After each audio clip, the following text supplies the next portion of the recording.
শাহনাজ, এখনো পর্যন্ত আমরা ডাক্তারদের সাথে আসলে যোগাযোগ করতে পারিনি। আসলে ইমার্জেন্সির যে রুমটি রয়েছে সেখানে এমার্জেন্সির এখানে আসলে নেতাকর্মীরা প্রচণ্ড ভিড় করে রয়েছেন এবং এখানে কাউকে সেখানে প্রবেশ করতে দিচ্ছেন না।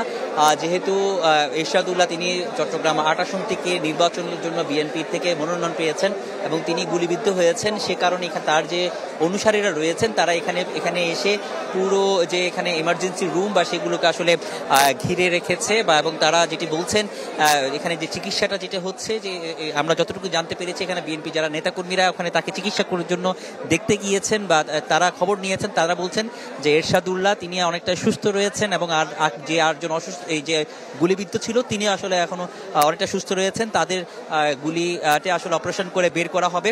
তো সেই বিষয়টি আমাদেরকে আসলে জানানো হয়েছে। আর আরেকটি বিষয় হচ্ছে এখানে যিনি সরোয়ার হোসেন বাবলা নামের একজন তিনি কিন্তু মারা গেছেন, তিনিও কিন্তু ওই সময় ওখানে ছিলেন।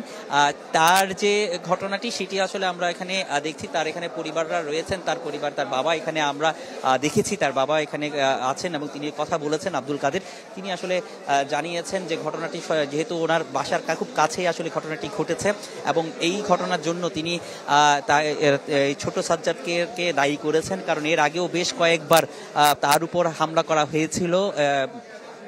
বিশেষ করে সরওয়ার হোসেন বাবলার উপর অনেকবার হামলা করা হয়েছিল। আমরা যেখানে গেছি বাকলিয়া যে অ্যাক্সেস রোডের ডাবল মার্ডার যেটি হয়েছিল, যে কারের একটি প্রাইভেট কারে গুলিবর্ষণ, সেখানেও কিন্তু সরওয়ার হোসেন বাবলা ছিলেন এবং তাকেও লক্ষ্য করে সেখানে গুলি করা হয়েছিল। তো সেই সময় তিনি সৌভাগ্যক্রমে বেঁচে গিয়েছিলেন, কিন্তু সেখানে 2 জন মারা গিয়েছে। তো এবারও তাকেই লক্ষ্য করে আসলে গুলি করা হয়েছে যে বলে আসলে দাবি করছেন সরওয়ার হোসেন বাবলার পরিবার, এবং তারা বলছেন যে কি এর আগেও তাকে অনেকবার চেষ্টা করা হয়েছে, হামলা করা হয়েছে, হত্যা করার জন্য চেষ্টা করা হয়েছে, কিন্তু বারবারই হয়তো তিনি বেঁচে গেছেন, কিন্তু এবারে তিনি তাকে হয়তো বাঁচতে পারেননি। তিনি যেটি বলছেন যে ছোট সাজ্জাদের ছোট সাজ্জাদ এখন কারাগারে রয়েছে, কিন্তু কারাগারে থাকার পরেও তার যে বাহিনী রয়েছে তারা কিন্তু এই ধরনের ঘটনাগুলো করে যাচ্ছে এবং সেই কারণে তিনি তাদের শাস্তির দাবি করেছেন, তার শাস্তির দাবি জানিয়েছেন এবং বিচার চেয়েছেন। এখানে যারা এখানে সাথে জড়িত আছে তাদের আসলে কঠোর শাস্তি চেয়েছেন।